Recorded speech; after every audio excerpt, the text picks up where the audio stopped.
not just people, but the children that we're raising and not holding accountable and not giving consequences to, they're not able to read Dr. Seuss books. So yes, you're absolutely correct. But intelligence and literacy is two different things. And it starts really with us. Because if you're depending on the teachers to teach your children how to read, they're already behind. It's 30 kids in one class now, right? And your kid can't read by the age of 5 or 6 years old, that affects them for the rest of their life. Let me. I'm sorry. Hold that thought real quick, Sean. Welcome everybody. Welcome everybody to the Printed Word. I'm glad y'all are here. In case there's a fire, there's an exit, right? There's 2 exits.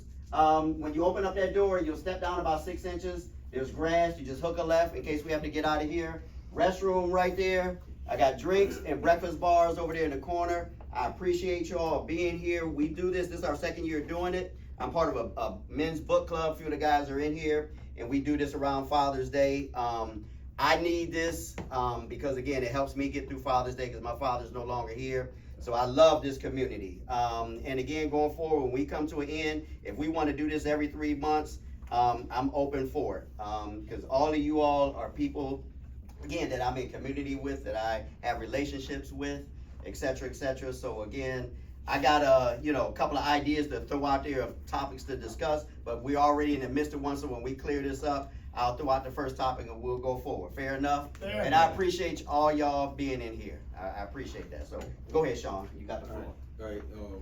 Had a lot of this discussion. There is some truth there. Literacy and intelligence is placed.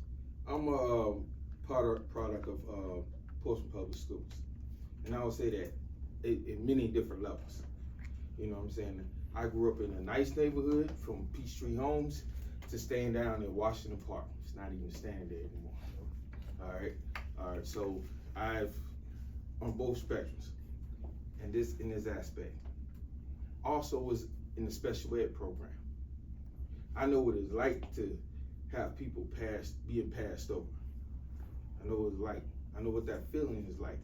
And I'll be 45 this year. So I seen it in the 80s. I seen it in the 90s. More so the 80s crossover than the 90s. And what I say about that is it starts a little bit further than that. It starts, you're right, it doesn't start with the teachers, but they have a huge part to play in the administration. Not just the teachers, but the guidance counselors. You know, it's not the same anymore.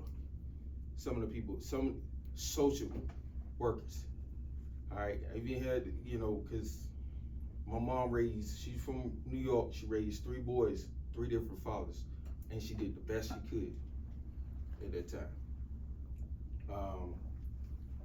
I let my environment, I let my situation dictate my emotions, how I responded to it. What I mean by that is that the things that I won't get, the needs that I won't get met, the basic needs, food, security, like shelter, is something like when you go and come home into a project with a parent of welfare and they have a note on the door like, hey, you need to pay this. If it wasn't for my grandfather, God rest his soul, probably been many times over. But I say all that to say this. Not only that, I was kicked out of Portsmouth Public Schools. We used to be the parents. I was there for 5 years. For fighting. Now I can retain the information. I retained the information, but I was quiet. But I was in survival mode every day growing up in my environments. Because I was quiet, I kept to myself, I was a target. I had an undisclosed target on my back. So the people in my peer group and some of the older people used to pick with me, bully with me, and I learned how to push back. But here's the thing, that's what got me kicked out. Because when I pushed back, I lost control. I lost control. And because I lost control, I was held accountable for it. Like, man, he got a problem. We need to get them out of here. Send them down there to the Pines. The first week, I got in 3 fights the first week there. But I wanted to decide like this. I kind of grew into this. I'm about to say, did you win? Some I won, some I lost.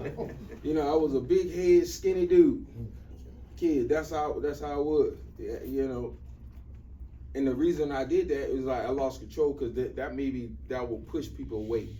They won't mess with me. So like he crazy. If they say he crazy, they'll leave me alone.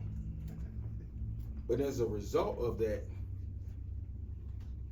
I was taken out of public other schools, and I had to fight my way back in. You know, fathers are essential. Men are essential. Mm-hmm. And that's what we're going to lead off talking about. It wasn't until my father came back into my life for a short period of time. He said, this is what his thought process was. Like, he got a lot of energy. He don't need to be in there. He took me out. He took me out of that program. Because my mom was like, I don't know what they do with him. He's fighting all the time and everything, but he can retain information. He can comprehend the information. Reading is important. If it wasn't some of the family members in my life, my grandfather, my uncles and stuff like that, you know, even when I stayed the night at my grandfather's house, I used to read all the time. He was married to a woman who was an educator. She worked in special education profession in the Norfolk school systems for 16 years. So we had to read every night. Me and my brothers had to read every night. It's important. It is important for when they